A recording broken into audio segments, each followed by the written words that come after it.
大家中午好，有幸跟你们分享一下我自己的感受和自己的内心的想法，分享一下。今天是7月5号，明天是7月6号。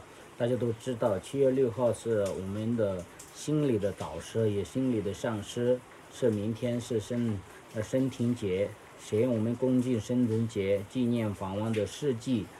他来到能够遇到这么我们很好的上师开导，我们每天都见到，也可以说是就是观音菩萨的化身，一个佛祖的一个代替。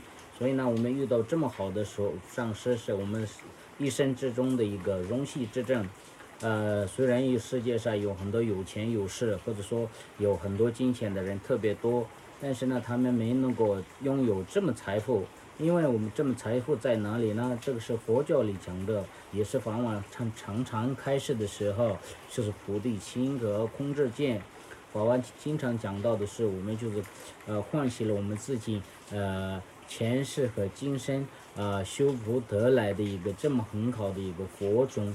他法王亲自开示的时候唤醒也加持过，所以呢，我们非常的庆幸，也明天这么好的这个节日里面拥护这么个节日，是我们非常荣幸至正。希望大家能够明天拥护这么好的时间里面开开心心，祝你们身体健康，万事如意。谢谢阿弥陀佛。